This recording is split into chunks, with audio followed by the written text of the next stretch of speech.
slowly sinking in na eto na talaga yun. But anyway, it also became productive because nakausap ko na yung mga legislators natin. At sinasabi ko na sa kanila, ito yung mga dapat natin gawin, ito yung mga hihingiin ko sa inyo. I think I'm hoping there will be a honeymoon period na maging maliwanag at maging maganda at maayos ang relationship, cooperation between the legislature, the executive, and of course the judiciary. So that's what we spoke about at length. After naiwan pa ako dun ng mga 3 oras kasi nag-uusap nga kami tungkol diyan. So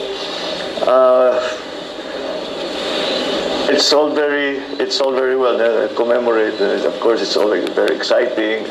Actually, hear the proclamation of the Senate President and the Speaker for both myself and for our incoming Vice President, Sara Duterte. But we immediately went to work because there's a great deal to be done. So, yeah, nasa pawang kaagad yung whatever, if you want to call it celebration, commemoration, napunta ka agad sa trabaho.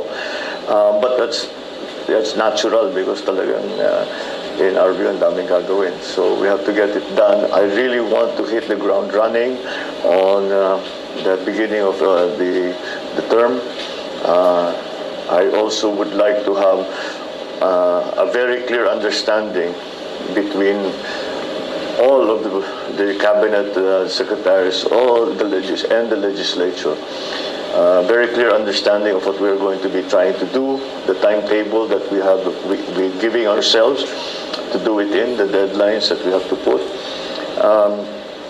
so that we don't waste any time. So, yes, it was very exciting. It really brought home the fact that we won this election and I will be president.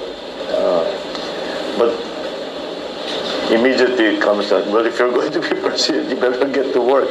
So, yun ang mga nangyari. At least po magsisink in na yan later on. Before proceeding po dun sa formal interview namin, gusto lang po namin i-congratulate kayo. Ayan, congratulations po. Thank you. And Mr. President, how would you like to be addressed po by our Filipino people? Para mas, yung name calling ba, kumbaga, at para mas madaling matandaan? I think, lilitaw na lang at lilitaw. I don't know. PBBM? Okay na yun? That will work. I was SBBM when I was in the Senate. So, yeah, I think that will work. Kilala na ako ngayon. Kilala na ako, especially in the pub because of the campaign na BBM. So, maybe that's the logical way to go. So, PBBM na po. Ano na po, tuloy ko nilang with the economy. Yeah, yan.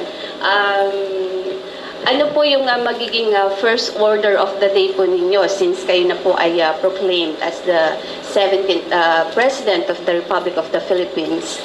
Well, the first priority is always going to be the economy.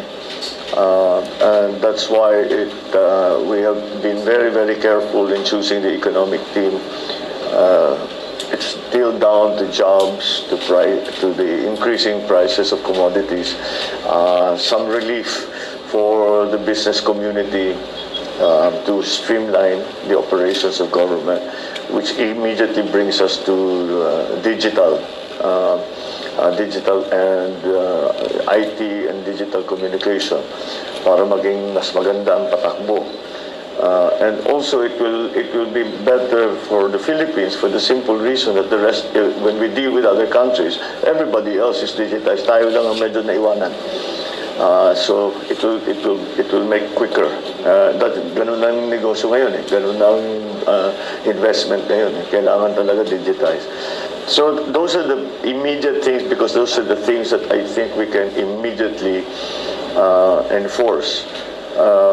But the things we spoke about during the campaign, hindi pang kampanya lang yan. We really need to do something about, we need to find help for our MSMEs. We really have to create once again the value chain for agriculture. Education needs a lot of, I'm so happy that Vice President Sara has decided to take on that job. It's not a small job. Sa education to increase, and of course the infrastructure development continues. So these are the things that we can immediately go on. That's why I'm using the time between now and the 1st of July to plan, to talk to everybody and say, maging maliwanag ang plano para nakakaintindihan tayong lahat. Ito yung dapat natin gagawin. I guess on the 1st of July, we will have a cabinet meeting immediately, just to everybody knows naman yung mga kinukuha naman namin, magkakilala na yan. They've worked together before in their different areas. So, but the important thing is to be very clear amongst ourselves, in the cabinet, and with the public as well, that this is the directions that we are taking. This is how we plan to do it. We will engage with certain agencies, with the private sector, with citizens, NGOs even, to move the thing forward. So I think we've made a good start. In the last, since May 9, last 3 weeks, 2 weeks, 2.5 weeks, I think we've made a good start. There's still a long way to go, but I think we've made a good start already. The most important thing for me is to get the right people in the right place. Meron na po ba tayong economic teams na... Oh, I'm glad you asked that. I think it would be appropriate to say that I will be nominating our BSP President, Ben Diokno, for the position of Secretary of Finance. He has already agreed, nag-usap kami, and he has agreed. His place in the BSP will be taken by Philip Medalla, who is going to be who will take on his unexpired term, which lasts until yung term talaga ng BSP president is in this case is until July. So at the very least he will be there. I have asked Fred Pascual to head the DTI, and he has agreed. We talk about the economic team, and maybe normally we don't consider this department part of it, but it is going to be part of it. I am intending to nominate Manny Bunuan for Department of Public Works and Highways. He has spent almost his entire professional life in the DPWH. I know him very well, so I think he will do. I know he will do a good job. So those are the things that we have decided. I know the economic team is critical, and that is what people are looking to. I think we have found the best people for it, who are able to look forward and to anticipate what the conditions will be for the Philippines within the rest of the world in the coming years. Thank you, Ms. Santos. Mr. MJ. Sir, congratulations. First of all, Thank you. Yung management namin ay nagpapabot po ng pagbati sa inyo pong panalo. And especially my big boss, Reverend Dr. Pastor Apollo C. Gibuloy. Well, I thank him, but he was a very big part of what we were trying to do. Kasama ka naman lagi, you were always with us. Sir, balikan ko lang po yung sa economy. May mga panawagan, sir, na i-postpone daw muna yung implementation ng RCEP, and also, sir, dagdag ko mamaya yung oil excise tax. Yung? Oil excise tax, sir. Okay, let's do RCEP first. Sa aking pananaw, let's have another look at it because the RCEP is a very fine thing. Ako talagang a great proponent, believer in trade. Hindi talaga tayo, walang yumaman na bansa na hindi maganda ang kanilang trade. Meron silang manufacturing, marami silang ine-export. They are very involved in trade. All the great economies in the past 200, 300 years, it really came down to trade. So that's something that we want to encourage, and what RCEP seeks to do. Now, the only stumbling block, the only possible stumbling block there is that it's all very well to trade if you are in a competitive position.